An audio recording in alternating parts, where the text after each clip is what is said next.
Halo semuanya, Assalamualaikum warahmatullahi wabarakatuh. Swastiastu. Kembali lagi di YouTube channel saya, Devina Meka. Nah, pada kesempatan kali ini saya akan menjelaskan materi mengenai stoikiometri larutan. Nah, untuk pembahasan pada stoikiometri larutan ini, saya akan membahas 6 pokok bahasan. Yang pertama itu ada tata nama senyawa. Yang kedua itu persamaan reaksi, dan yang ketiga itu hukum-hukum dasar kimia, yang keempat itu konsep mol, kelima itu stoikiometri senyawa, dan yang terakhir itu stoikiometri reaksi.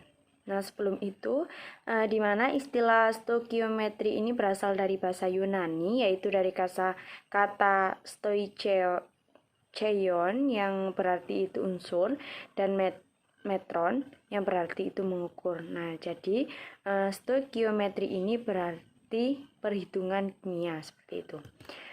Nah, untuk tujuan pembelajaran pada stoikiometri larutan ini, siswa dapat memahami tata nama, senyawa, dan persamaan reaksi. Siswa juga dapat memahami hukum-hukum dasar kimia. Siswa dapat menjelaskan tentang konsep mol. Siswa dapat memahami stoikiometri senyawa, dan siswa dapat memahami stoikiometri reaksi. Nah, untuk yang pertama itu membahas tentang tata nama senyawa. Nah, di mana tata nama senyawa ini dibagi menjadi 3 jenis. Yang pertama itu ada tata nama senyawa biner, yang kedua tata nama senyawa ion, dan yang ketiga itu tata nama senyawa terner.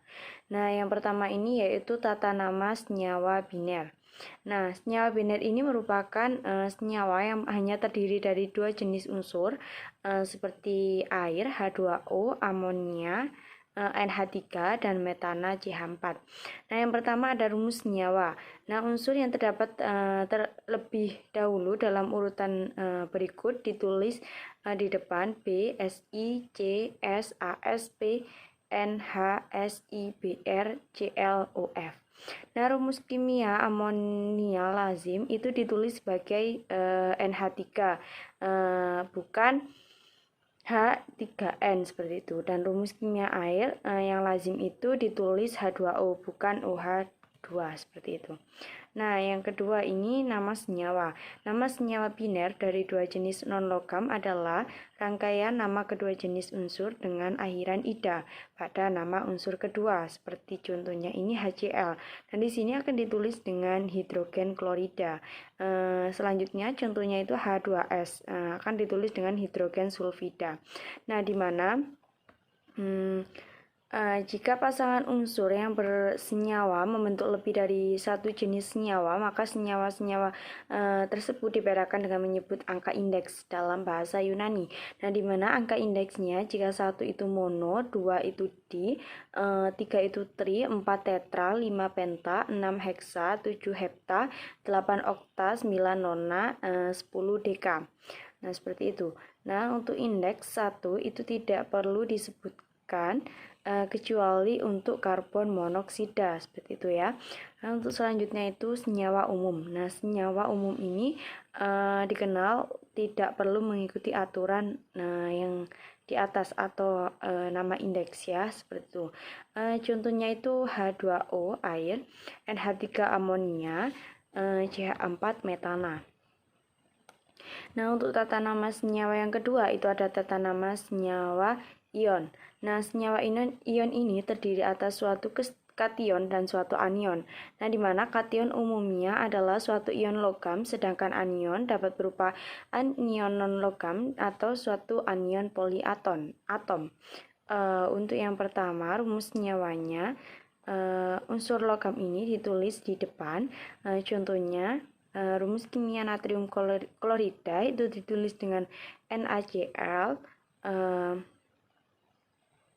bukan ClNa seperti itu. Nah, rumus senyawa ion yang tertera di slide itu B itu termasuk koefisien, Ba itu termasuk koefisien, di mana untuk A dan B dengan angka 1 itu tidak perlu ditulis. Rumus senyawa ion ini ditentukan oleh perbandingan muatan kation dan anionnya. Jumlah muatan positif sama dengan jumlah muatan negatif. Seperti contoh Na, kation Na bereaksi dengan anion Cl akan menghasilkan NaCl seperti itu. Nah, ini terdapat tabel. Ini merupakan jenis-jenis kation. Kalian bisa lihat sendiri di slide untuk jenis-jenis kation. Nah, di situ ada Na, natrium, dan juga nama ionnya ya, seperti itu. Nah, di sini ada beberapa jenis anion. Nah, sama di sini juga udah ada rumus dan nama ionnya seperti itu. Kalian bisa lihat di slide ya. Untuk selanjutnya itu nama senyawa ionnya. Nama senyawa ion ini adalah rangkaian nama kation di depan dan nama anion di belakang. Nah, angka indeks tidak usah disebutkan. Nah, seperti contoh NaCl, yaitu namanya yaitu natrium klorida. CaCl2 namanya yaitu kalsium klorida. Nah, apabila unsur logam mempunyai lebih dari satu jenis bilangan oksidasi, maka senyawa-senyawanya dibedakan dengan menuliskan bilangan oksidasinya yang ditulis dalam tanda kurung dengan angka Romawi di belakang nama unsur logam tersebut. Seperti contoh, nah di situ ada senyawa Cu2O. Maka untuk penamaannya yaitu tembaga 1 oksida seperti itu.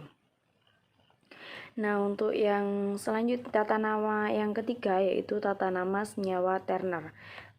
Senyawa terner ini meliputi asam, basa, dan garam.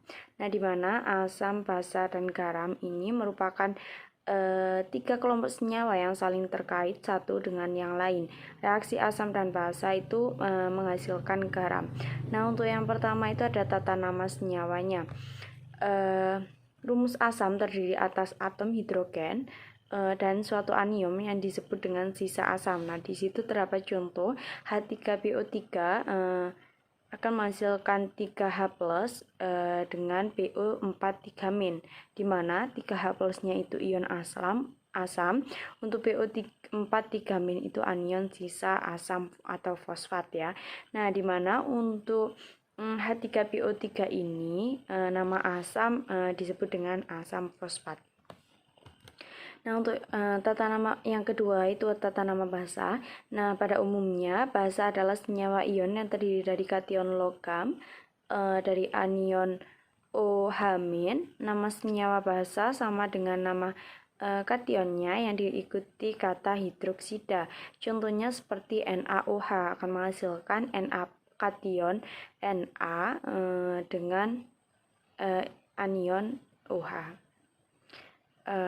di mana Na ini natrium, OH itu hidroksida, di mana untuk namanya itu natrium hidroksida. Nah, di sini ada contoh AlOH 3 kali, itu namanya aluminium hidroksida. Nah, untuk yang selanjutnya di sini ada tata nama garam. Garam ini merupakan senyawa ion yang terdiri dari kation basa dan anion sisa asam. Untuk rumus dan pemberian nama senyawa garam itu sama dengan senyawa ion. Di sini ada kation Na+, anion NO2- dan rumus garam NaNO2, di mana namanya yaitu natrium nitrit seperti itu. Nah, di sini ada juga contoh Mg2+, untuk anionnya PO4 3-, untuk rumus garamnya Mg3PO4 2 kali. Nama garamnya yaitu magnesium fosfat. Nah, seperti itu. Nah, untuk yang selanjutnya itu ada tata nama senyawa organik. Senyawa organik ini merupakan senyawa karbon dengan sifat tertentu. Selain nama sistematisnya, banyak senyawa organik mempunyai nama lazim atau nama dagang, atau nama yang disebut dengan trivial seperti itu ya. Nah, di sini ada CH4, itu nama lazimnya itu metana atau gas alam. Untuk CONH NH3 2 kali itu urea. CH3COH itu asam asetat atau cuka seperti itu untuk nama dagangnya. Yang selanjutnya ini ada persamaan reaksi. Nah, persamaan reaksi ini menggambarkan reaksi kimia yang terdiri atas rumus kimia, reaksi dan hasil reaksi disertai koefisiennya masing-masing. Persamaan reaksi sempurna itu disebut dengan persamaan reaksi yang telah setara. Di sini ada syarat-syarat persamaan reaksi setara. Yang pertama itu jenis unsur-unsur sebelum dan sesudah reaksi itu selalu sama. Jumlah masing-masing atom sebelum dan sesudah reaksi itu selalu sama, sesuai dengan hukum kekalahan massa.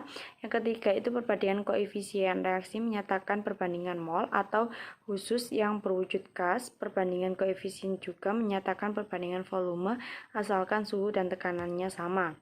Nah, untuk yang syarat keempat itu persamaan reaksi dan hasil reaksi dinyatakan dengan rumus kimia yang benar. Untuk yang kelima, wujud-wujud zat yang terlibat reaksi harus dinyatakan dalam tanda kurung setelah rumus kimia. Nah, yang pertama ini ada menulis persamaan reaksi, di mana hal-hal yang digambarkan dalam persamaan reaksi adalah rumus kimia, zat bereaksi atau disebut dengan reaktan di sebelah kiri anak panah, dan zat-zat hasil reaksi atau produk di sebelah kanan anak panah. Contoh pada reaksi antara gas hidrogen dengan gas oksigen itu akan membentuk air sebagai contohnya itu sebagai berikut. 2H2 bereaksi dengan O2 akan menghasilkan 2H2O, di mana koefisien H2 itu 2, koefisien O2 itu 1, dan koefisien H2O itu 2. Nah, di mana penulisan persamaan reaksi dapat dilakukan dalam dua langkah.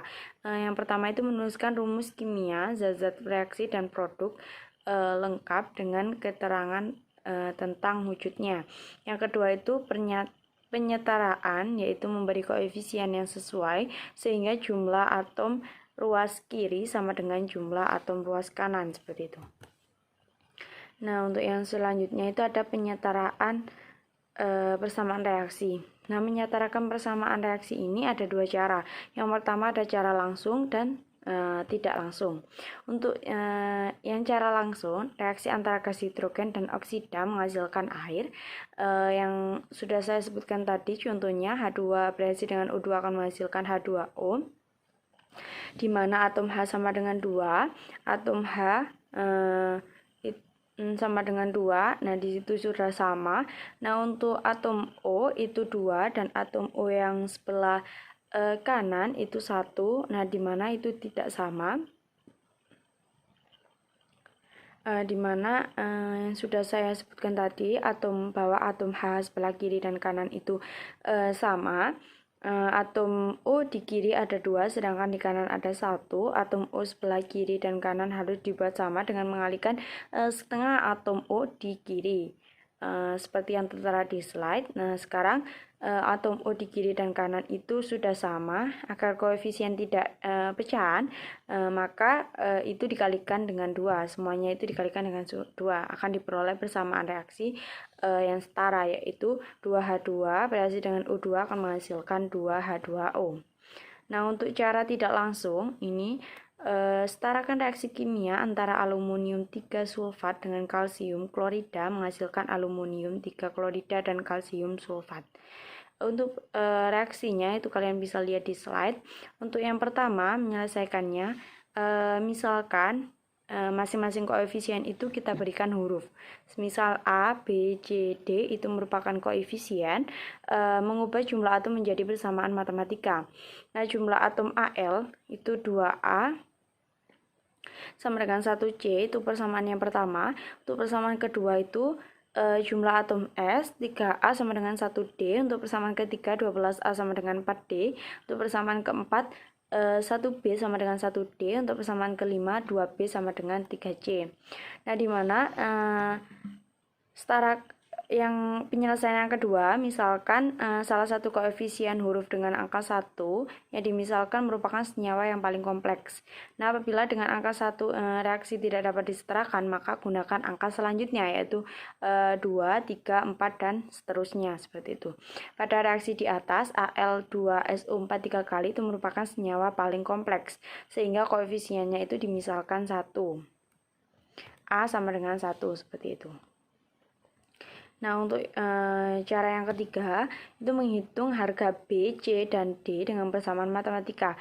Untuk yang persamaan 1, 2A sama dengan C, maka C akan menghasilkan 2. Untuk persamaan 2, 3A sama dengan 1D, maka D sama dengan 3. Untuk persamaan 4, 1B sama dengan 1D, maka B sama dengan 3, seperti itu. Nah, persamaan 3 ini tidak digunakan karena harga A, B, C, dan D itu sudah ditemukan, maka diperoleh harga A sama dengan 1, harga B sama dengan 3, dan harga C itu sama dengan 2, dan harga D itu sama dengan 3. Nah, dimana untuk yang penyelesaian yang keempat itu memasukkan harga A, B, C, dan D yang diperoleh dalam persamaan reaksi. Nah, dimana di sini untuk A itu 1 ya, Al2SO4 3 kali, bereaksi dengan 3 CaCl2 akan menghasilkan 2 AlCl3 plus 3 CaSO4, seperti itu. Nah, untuk pembahasan yang selanjutnya yaitu di sini ada hukum-hukum dasar kimia. Untuk hukum-hukum dasar kimia ini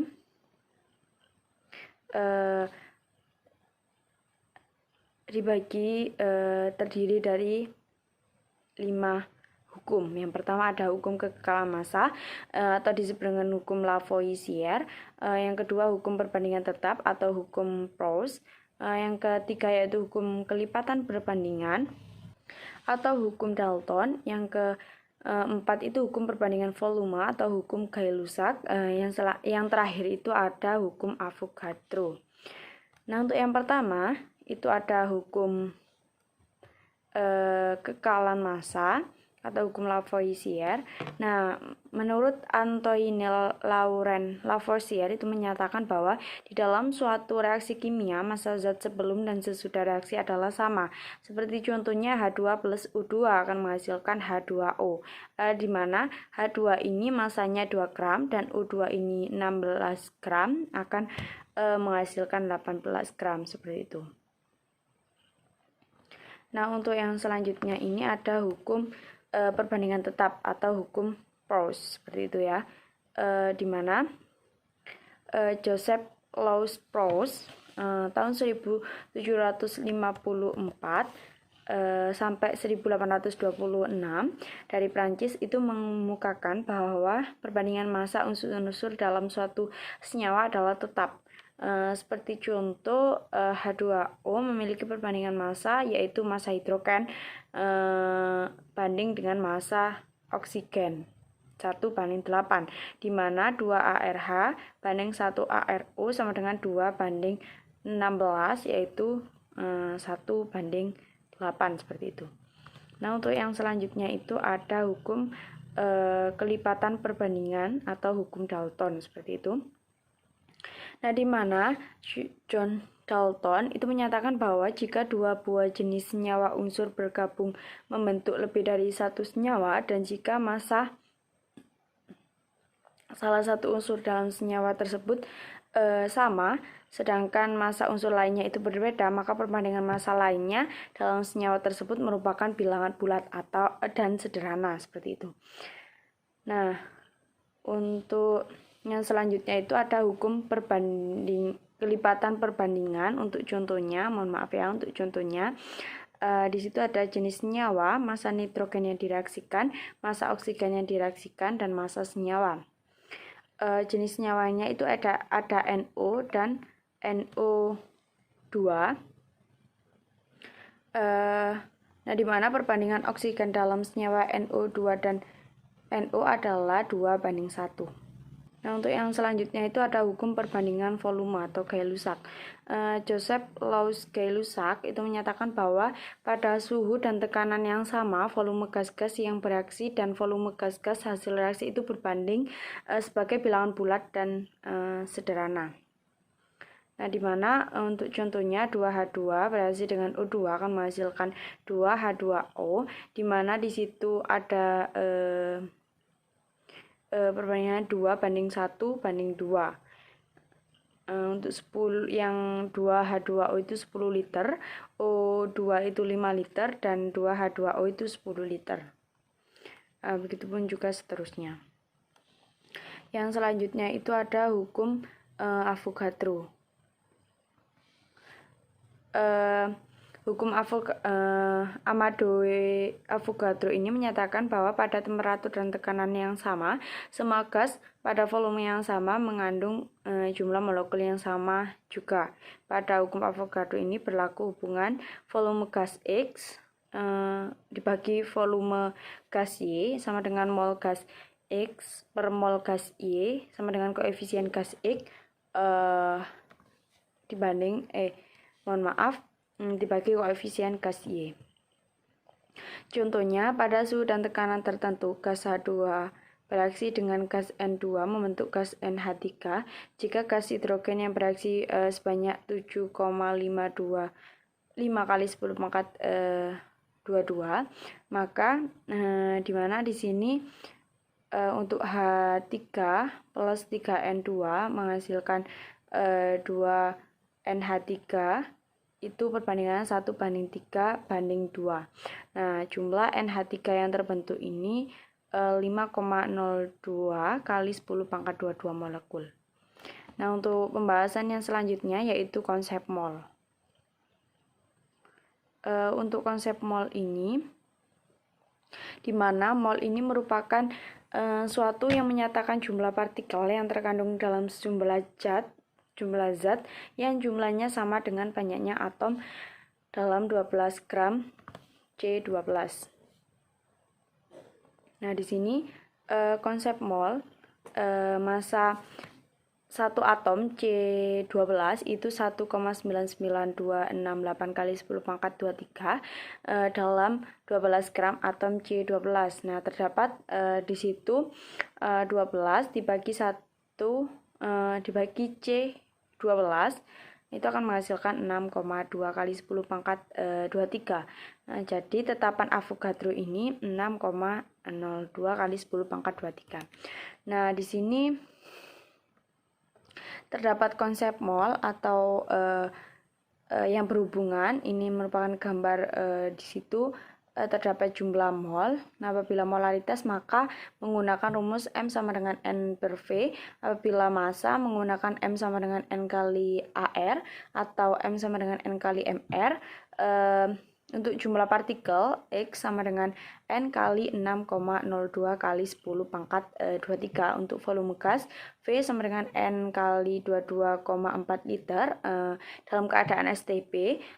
Untuk V sama dengan N kali 24 kali 4 liter dalam keadaan RTP. PV-nRT V1 per V2 sama dengan N1 per N2. Nah, di sini yang pertama itu ada hubungan mol dengan jumlah partikel. Hubungan antara jumlah mol dengan jumlah partikel atau X dalam zat dapat dinyatakan sebagai X sama dengan N kali 6,02 kali 10 pangkat 23. Jumlah partikel sama dengan mol kali 6,02 kali 10 pangkat 23 seperti itu ya. Kalian bisa lihat sendiri untuk rumusnya. Dimana untuk hubungan yang selanjutnya itu hubungan mol dengan massa. Massa molar atau Mn itu menyatakan massa yang dimiliki oleh 1 mol zat. Massa 1 mol zat sama dengan massa molekular relatif atau Mr. Zat tersebut dengan satuan gram per mol. Hubungan jumlah mol dengan massa zat adalah M kali N kali mm atau massa sama dengan N kali Mr atau AR atau MR. Nah, untuk yang selanjutnya hubungan mol dengan volume. Volume molar gas bergantung pada suhu dan tekanan. Beberapa keadaan suhu dan tekanan yang biasa dijadikan acuan penentuan volume gas itu yang pertama ada keadaan standar. Kondisi dengan suhu 0 derajat Celcius dan tekanan 1 atm itu disebut dengan keadaan standar dan dinyatakan dengan STP, standar temperatur and pressure. Rumusnya yaitu PV-nRT.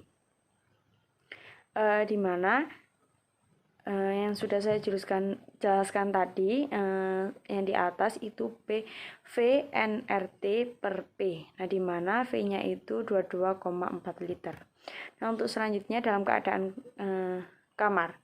Nah, kondisi pengukuran gas pada suhu 200 25 derajat Celcius dan tekanan 1 atm itu disebut keadaan kamar dan dinyatakan dengan RTP atau room temperature and pressure. Nah, rumusnya juga sama menggunakan PV nRT seperti itu. Nah, di mana V sama dengan nRT per P itu menghasilkan 24,4 liter. Nah, di sini ada keadaan tertentu. Dengan suhu dan tekanan yang diketahui, volume gas pada suhu dan tekanannya yang diketahui dapat dihitung dengan menggunakan persamaan gas yang disebut dengan persamaan gas ideal. Di mana persamaan gas ideal ini PV nRT untuk menentukan volume gas menjadi V sama dengan nRT per P. Nah, untuk selanjutnya keadaan yang mengacu pada keadaan gas lain. Pada suhu dan tekanan yang sama, volume gas hanya bergantung pada jumlah molnya. Misalkan gas pertama dengan jumlah mol N1 dan volume 1 dan gas kedua dengan jumlah mol N2 dan volume 2, maka pada suhu dan tekanan yang sama, maka berlaku dengan rumus V1 per V2 sama dengan N1 per N2 atau N1 per V1 sama dengan N2 per V2 seperti itu. Nah, di sini ada molaritas larutan. Di mana molaritas larutan ini menyatakan jumlah mol zat terlarut dalam tiap liter larutan. Suatu molaritas adalah mol per liter atau milimol per mililiter. Nah, untuk rumusnya yaitu M per N per V, di mana N ini merupakan jumlah mol zat terlarut, untuk V-nya volume larutan dalam satuan liter. Nah, untuk selanjutnya ini ada stoikiometri senyawa. Untuk stoikiometri senyawa yang pertama itu ada komposisi zat. Komposisi zat ini dinyatakan dalam persen massa. Perhitungan persen massa untuk setiap komponen dapat menggunakan persamaan sebagai berikut. Persamaan massa komponen sama dengan massa komponen per massa zat kali 100%. Nah, untuk yang kedua ada komposisi zat secara teoritis. Untuk zat berupa senyawa, komposisinya secara teoritis dapat dinyatakan dalam persen massa unsur dalam senyawa. Persen massa unsur dalam senyawa sama dengan angka indeks kali AR unsur per MR senyawa kali 100%. Nah, untuk yang selanjutnya itu yang C itu menentukan rumus kimia zat. Rumus kimia zat ini dapat dibedakan menjadi rumus empiris dan rumus molekul. Rumus empiris dapat ditentukan dengan menghitung mol komponen penyusun zat dengan menggunakan massa molar. Sedangkan rumus molekul dapat ditentukan apabila rumus empiris dan massa molekul relatif atau MR zat itu diketahui. Untuk menentukan rumus molekul maka menggunakan rumus empiris kali N itu ya sama dengan rumus molekul. Nilai N dapat ditentukan jika rumus empiris dan massa molekul relatif itu diketahui. MR rumus molekul sama dengan N kali MR rumus empiris. Nah, untuk selanjutnya stoikiometri reaksi. Di sini yang pertama ada arti koefisien reaksi. Koefisien reaksi merupakan perbandingan jumlah partikel dari zat yang terlibat dalam reaksi. Nah, oleh karena 1 mol setiap zat itu mengandung jumlah partikel yang sama, maka perbandingan jumlah partikel sama ini dengan perbandingan jumlah mol. Jadi koefisien reaksi ini merupakan perbandingan jumlah mol zat yang terlibat dalam reaksi tersebut. Untuk reaksinya N2 berarti dengan 3H2 akan menghasilkan 2NH3. Untuk yang kedua itu reaksi pembatas. Nah, dalam suatu reaksi kimia, perbandingan mol zat-zat reaksi yang ditambahkan tidak selalu sama dengan perbandingan koefisien reaksinya. Hal ini menyebabkan ada zat reaksi yang akan habis bereaksi terlebih dahulu. Nah, untuk ketiga ini menentukan rumus kimia hidrat. Hidrat merupakan zat padat yang mengikat beberapa molekul air sebagai bagian dari struktur kristal. Contohnya itu terusi CuSO4 5H2O itu merupakan tembaga 2 sulfat pentahidrat. Ada gipsum CaSO4 2H2O atau untuk namanya itu kalsium sulfat dihidrat. Nah, baik itu saja yang dapat saya sampaikan mengenai materi stoikiometri larutan. Nah, apabila ada salah penjelasan saya mohon maaf. Saya tutup dengan wassalamualaikum warahmatullahi wabarakatuh. Om Santi Santi Santi Om. Terima kasih.